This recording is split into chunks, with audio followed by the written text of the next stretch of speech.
Et mon premier invité, colonel de réserve Amnon Eshel Assouline, merci d'être avec nous pour cette émission spéciale des 15 ans de la guerre du Liban. Vous étiez commandant de la division des tanks, la division 7 qui a bataillé à l'intérieur du Liban. Là, on est quasiment dans une sorte de forêt. Ça vous rappelle quelque chose, j'imagine, plutôt l'endroit où vous avez combattu? Je dois dire que je suis très ému, car c'est l'anniversaire de la veille de la guerre. Je me souviens de ce moment-là plus que de tous les autres moments où j'ai servi dans la zone de sécurité au sud Liban, avec tous les défis auxquels nous avons dû faire face. Si je dois faire le lien avec la guerre, je vous dirais que lors d'une des nuits les plus éprouvantes, vers l'aube, le commandant de ma division, Gal Hirsch, m'a convoqué ici même au poste d'observation. Quelques minutes avant de partir pour la seconde fois à Binjbel, Gal s'approche de moi et ensemble nous observons cette zone avec nos jumelles. Ensemble, nous réfléchissons à la façon de faire entrer Tsahal de nouveau à Binjbel après les difficultés que le bataillon 51 y avait rencontrées. Voilà pourquoi je suis très ému d'en parler ici même, parce que c'est beaucoup de souvenirs de la guerre. Vous arrivez à comprendre que 15 ans se sont passés depuis? Pas du tout.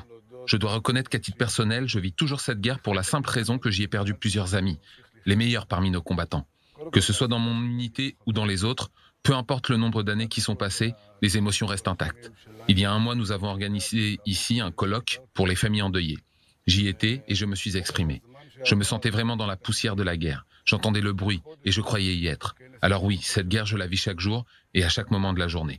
Les noms des combattants sont présents en permanence dans mon esprit, qu'il s'agisse de ceux qui ont survécu et qui vivent parmi nous, comme de ceux qui sont partis. Amnon Eshel Assouline, je disais que vous étiez commandant de la division 7, celle des tanks. Vous avez subi un très lourd tribut à l'intérieur du terrain libanais. Vous arrivez à comprendre avec le recul pourquoi?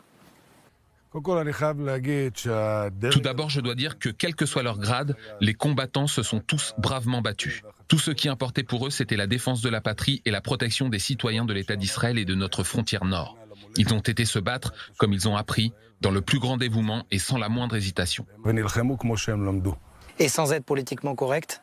Ce n'est pas du politiquement correct, je vous le dis en tant que militaire. Indépendamment de la 7e brigade dont j'ai été le commandant, une armée se prépare en permanence à la guerre. Et lorsque la guerre éclate, le rôle de l'armée est de se battre. Je pense que nous avons été préparés à la guerre. La 7e brigade était prête pour partir au combat. Elle avait été très bien entraînée et s'est battue avec la plus grande détermination. Ce n'est pas du politiquement correct. Oui, nous avons rencontré beaucoup de difficultés lors de cette guerre. Mais une difficulté ne va pas vous convaincre de cesser de défendre la patrie. Il y en a eu dans toutes les guerres d'Israël et nous les avons toujours surmontés. Et pourquoi les tanks ont subi un si lourd tribut à l'intérieur du terrain libanais? Je ne pense pas que les chars aient payé un lourd tribut. Et je vous donnerai encore une fois l'exemple de la 7e brigade. Dans la 7e brigade, sous mon commandement, aucun soldat n'a été tué. 4 soldats de la 7e brigade ont été tués le premier jour de la guerre. Un char qui a roulé sur des explosifs et un soldat du bataillon 603 qui a reçu un obus de mortier. Mais durant les combats, aucun de nos soldats n'a été tué.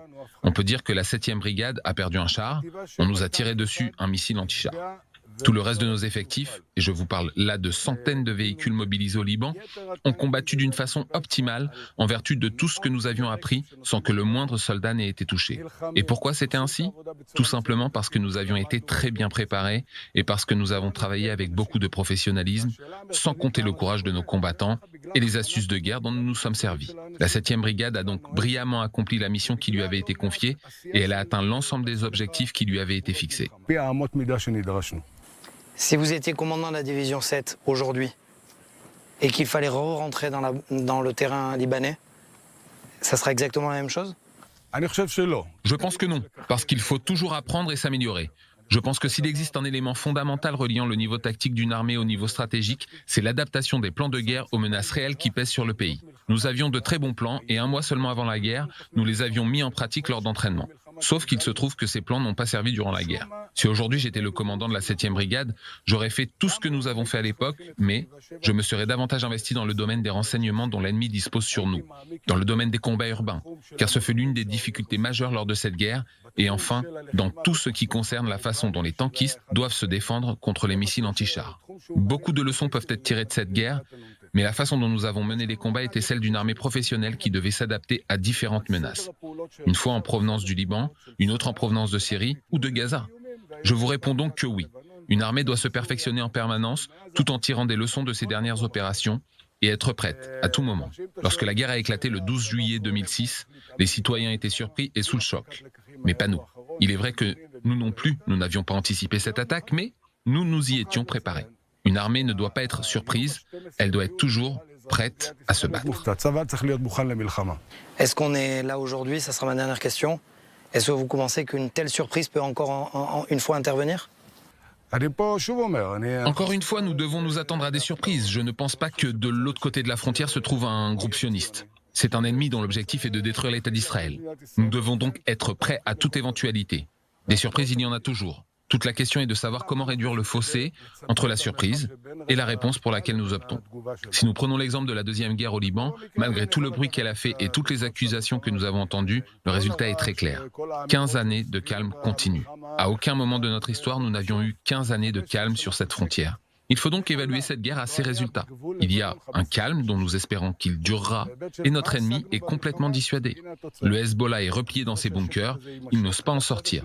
Nous avons donc accompli de grandes réussites qui n'étaient pas très visibles au départ pour le grand public, lequel avait peut-être le sentiment que nous ne nous étions pas bien battus. Nous nous sommes très bien battus.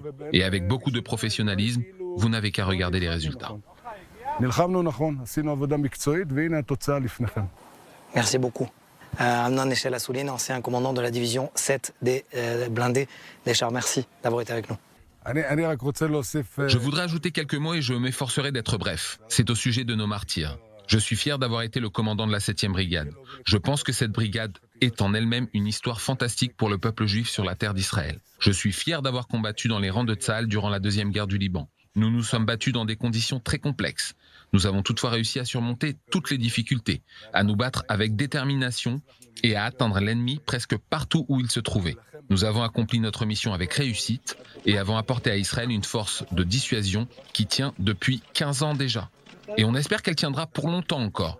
Je suis convaincu que les jeunes d'aujourd'hui sont encore meilleurs que nous. Ils comprennent les enjeux encore plus que nous. Et ils savent qu'il s'agit de défendre la patrie et que nous n'avons pas d'autre pays. Toda Rabba. Toda Rabba.